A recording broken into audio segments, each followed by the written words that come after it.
In southeastern Arizona, nestled amongst the remote Chiricahua Mountains, lies a vast and rugged expanse of land known as the Chiricahua National Monument. This area is characterized by steep gullies, canyons, jagged rocks, and massive boulders balancing atop each other, creating a landscape that resembles the moonscape of some alien world. Despite its otherworldly appearance, the Chiricahua National Monument is part of a national park system. It holds a place on the National Register of Historic Places and is renowned for its natural beauty and unique rock formations. Visitors to this area can experience the wild and often lethal beauty of this land by hiking its scenic trails. However, the Chiricahua National Monument is also known for one of the most puzzling unsolved national park disappearances on record. The disappearance in question involves Paul Fugate, who at the time was a 41-year-old law enforcement ranger working for the National Parks Service and stationed at the Chiricahua National Monument. Fugate was known for his enthusiasm as a ranger, his love for adventure, and his experience as a hiker. He was also highly knowledgeable of the region's terrain and geology. On January 13, 1980, a Sunday afternoon, Fugate told a seasonal staff member working with him at the Park Visitor Center that he was going to check the trail leading to a new 400-acre parcel of land acquired by the park called Fairway Ranch. After telling the staff member to close down without him if he wasn't back by 4:30 p.m., Paul Fugate, a seasoned park ranger, set out on the well-marked trail to the Fairway Ranch in his full ranger uniform and badge. It was supposed to be a quick hike, and Fugate didn't even bother to take his radio with him. He waved goodbye and casually walked out of sight. He then seemingly disappeared off the face of the earth. This would be the last confirmed time anyone would see him. When Fugate failed to return on time, a search was launched that involved tracking dogs, aircraft, and hundreds of law enforcement personnel from various agencies, including the National Park Service, the local Sheriff's Department, the Bureau of Land Management, the U.S. Forest Service, and the Southern Arizona Search and Rescue Association. Family members and volunteers also joined in on the search, starting with the trail to Fairway Ranch, where no trace of Fugate could be found, despite the search expanding to cover 17 square miles of rough and rugged terrain. Law enforcement authorities became increasingly desperate to locate Fugate and posted a $5,000 reward, which quickly ballooned to $20,000. However, none of this produced any leads. The only clue that seemed promising was from a witness who, under hypnosis, claimed to have seen Fugate unconscious in a truck between two unidentified men. There was absolutely no corroborating evidence to support this, and the witness himself admitted he could have been mistaken. The vehicle was traveling very fast, and ultimately, this lead led nowhere. Although it was widely assumed that Fugate had met with foul play, there was no concrete evidence to support this theory also. As the search for Fugate continued, various theories circulated about his disappearance. The most popular theory suggested that Fugate had stumbled upon drug dealers in the area and was either kidnapped or murdered, but once again, there was no evidence to support this. Another theory suggested that Fugate may have been attacked by a wild animal or had suffered an injury from falling, but considering his experience as a ranger, it was considered unlikely. Another possible theory was that Fugate intentionally disappeared. One clue that supported this theory was his instruction to the visitor center staff to close the center if he had not returned by 4:30 p.m., suggesting that he knew he might not be back. However, Fugate's family has challenged the theory that he abandoned his post, as he had left all his money and belongings at his home, as well as an expensive car he had been restoring and his beloved camera equipment. Paul and Dodie's longtime friend Barbara Elfbrand admits the mystery is often on her mind.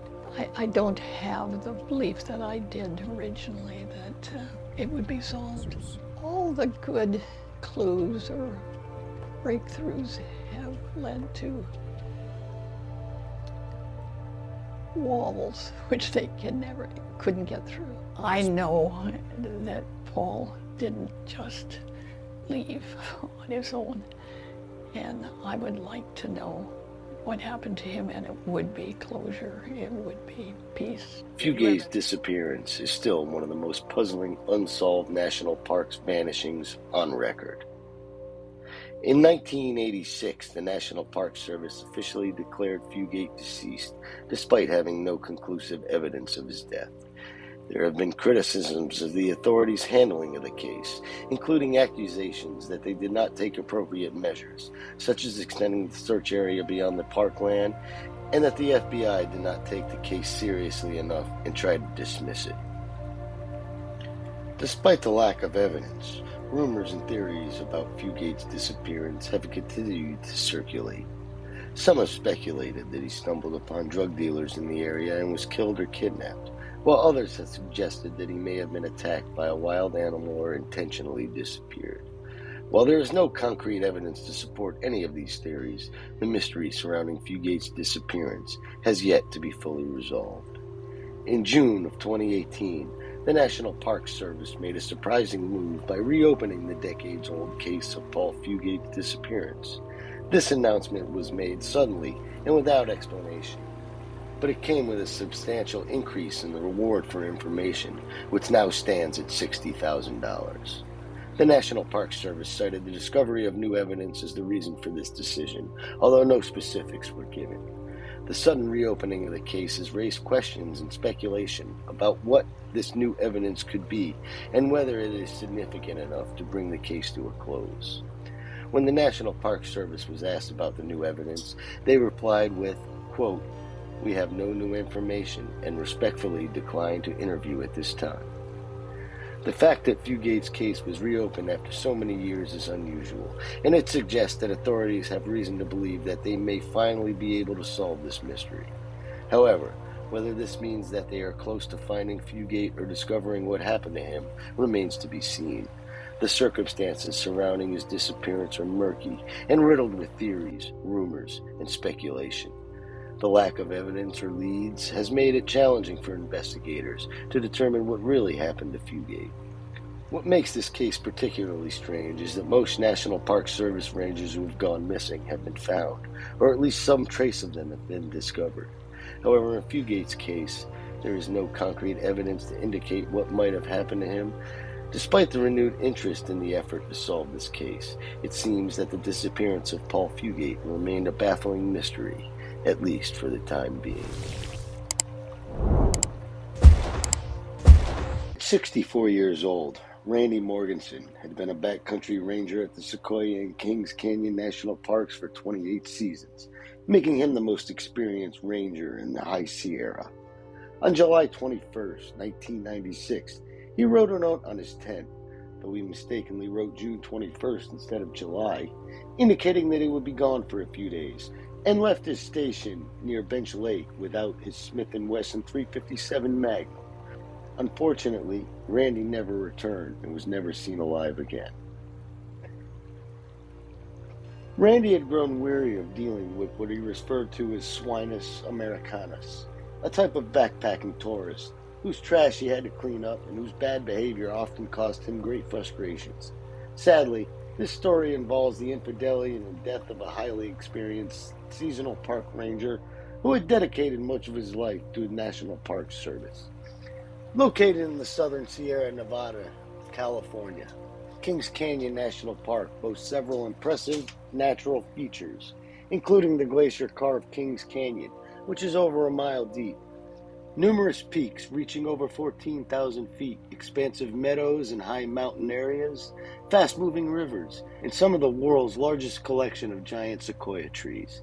Kings Canyon lies north and adjacent to Sequoia National Park, and both parks are jointly managed by the National Park Service under the name of Sequoia and Kings Canyon National Parks. Additionally, Sequoia National Park can be found in the southern Sierra Nevada regions, east of Visalia, California, and covers an area of 404,064 acres, which includes Mount Whitney, reaching a height of 14,505 feet above sea level within its boundaries. The park is particularly famous for its giant sequoia trees, among which the General Sherman tree, the largest tree on Earth. The giant forest in the park is also home to 5 of the 10 biggest trees in the world. Running from north to south, the Pacific Crest Trail / John Muir Trail combined route is a favorite among backpackers and spans an entire length of the park. Approximately 99% of the park's backcountry visitors tend to stick to its designated trails, which results in a vast majority of the park's terrain being managed and maintained by the backcountry rangers. Randy had a deep aversion to the unsightly mess that visitors would leave behind while exploring the park's pristine wilderness, which he dubbed backpacker detritus. In 1973, Mercure Metal Log, he wrote about the importance of taking the path less traveled and not always seeking the easiest route in life. Randy encouraged readers to embrace their adventurous spirit and not rely on the trail signs or sturdy bridges. He urged people to seek out the beauty of the mountains for themselves and to be open to finding the goodness in whatever they encountered. According to him, the park was a place to be free from the constraints of everyday life and to live by whim, allowing oneself to get lost, fall into creeks, and discover beautiful places. Prior to the 1996 season, Randy expressed a sense of melancholy to his colleagues, questioning whether his many years as a ranger had been worth it. The sentiment wasn't surprising, as he had recently received divorce papers from his wife, Judy. Although she had joined him in the backcountry for many years, she had chosen not to accompany him in recent times. Randy had also been involved in an affair with a fellow ranger named Lo Linus, which had resulted in the divorce papers. He confided in a close friend and fellow rangers that he sometimes felt suicidal. On July 20th, 1996, he radioed this same colleague and his wife, asking mundane questions that were interpreted as Randy simply wanting someone to talk. The conversation was brief and it ended abruptly when Randy stated, "I won't be bothering you two anymore." The following day, Randy left his camp and was never seen alive again. While Randy was recognized for his minimal impact on the environment, the rainfall during the late July period made it difficult to determine where he was headed. Ranger Rick Sanger, a second-year backcountry ranger, became concerned when Randy didn't check in via radio for several days. Rick hiked through the night to Randy's duty station at Bench Lake and found a note indicating that he had not returned from a cross-country patrol and was now considered missing. This was reported on July 25th, 1996. The news of Randy's disappearance triggered one of the most grueling search and rescue missions in National Park Service history, particularly because the Rangers were searching for one of their own. Randy Kaufman, who was the incident commander, instructed the search teams to refer to Morgenson's logbook for any clues about Randy's whereabouts. He also held a secret vote among them to assign a POA, probability of area, and a ROW, rest of world, probability to each section of the search area, in case Randy was located outside of the designated search area. It was mandatory for the total percentage points assigned to each ranger to add up to 100, and no ranger could assign a 0 to any area among the 16 segments and the ROW segment. The Bench Lake Basin area had the highest POA percentage of 26.2%, with Marion Lake and its surrounding areas as the second highest at 19.2%. Ranger George Durkee, a close friend of Randy, was the only one who assigned a high percentage to the ROW option, knowing Randy's depressive thoughts at the time. Each segment, ranging from 500 to 7,000 acres, made the operation challenging and hazardous for the rescuers. The possibility of Randy not wanting to be found also loomed over the mission. Around 100 rescue personnel combed 80 square miles of wilderness, hoping that Randy's radio was malfunctioning or broken, or it was in a dead zone, or maybe his car had failed. Also, there were no signs of withdrawals from his bank account or usage of his credit cards. A special investigator discovered that Randy had several threats of violence twice, but both alleged perpetrators had alibis. CASIE, a computer program designed to simplify the calculations involving managing a search emergency, was used to monitor the search. However, the program was limited to surface areas and didn't factor in underground, underwater, or rockslide locations. Despite the efforts of the search team, including dogs and a FLIR helicopter equipped with infrared cameras, no trace of Randy was found. The search was eventually called off, and it was suspected that Randy had left the area to start a new life away from the National Park Service.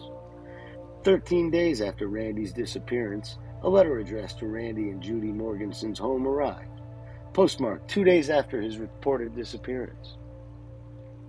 This sparked suspicion, as there was no postal service in the national park, and it was unclear how Randy could have sent the letter. The official search was called off in early August 1996, with no sign of Randy. After 5 years since the search for Randy was halted, a member of the trial building crew from California Conservation Corps, age 19, discovered some remains in July 2001. The young worker uncovered the new evidence near a creek situated in a gorge within the Widow Peak drainage area. The location was near the edge of the search area, below the pools of a waterfall. Rangers were called in and discovered a tattered shirt with Morgenson's badge, a backpack with a buckle fastened, and a boot with something white protruding from it. It was a leg bone.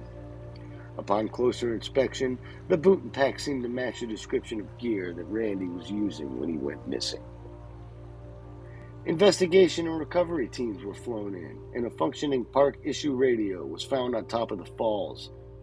The discovery confused investigators even more because rangers remembered searching the gorge and crossing that exact spot where the radio was found. Although these remains seemed to confirm that Randy had been in the mountains the whole time, investigators were unsure whether this was where he died. Retired Sierra Subdistrict Ranger Alden Nash believes that Randy had fallen through a snow bridge, broken his leg, and his body had been hidden beneath the ice throughout the search. In an eerie coincidence, during the rescue attempt in 1996, Judy had a dream of a dead man floating in a lake. Randy may have wanted to appear to have died on the job to make sure Judy, his wife at the time, got a $100,000 benefit from the government, a policy not honored in the case of suicide. The disappearance of Randy Morgenson provided several valuable lessons, including preparation is key. Randy was an experienced backcountry ranger, but he still encountered unexpected circumstances that led to his disappearance. It's important to be well prepared with appropriate gear, supplies, and knowledge before heading out to the wilderness. Safety procedures should always be followed. Rangers and other backcountry personnel must always follow established safety procedures, including regular communication check-ins and strict adherence to established protocols. The importance of search and rescue operations. The extensive and emotionally draining search and rescue operation for Randy shows how critical these operations are in helping locate and recover missing persons. The value of technology in search and rescue operations. The use of the Computer-Aided Search Information Exchange, CASIE, C-A-S-I-E, and infrared cameras help to streamline and focus the search for Randy. The power of perseverance. Despite the challenges and frustrations encountered during the search for Randy, the search and the investigation teams persevered and ultimately discovered his remains, bringing closure to his family, his colleagues, and his friends.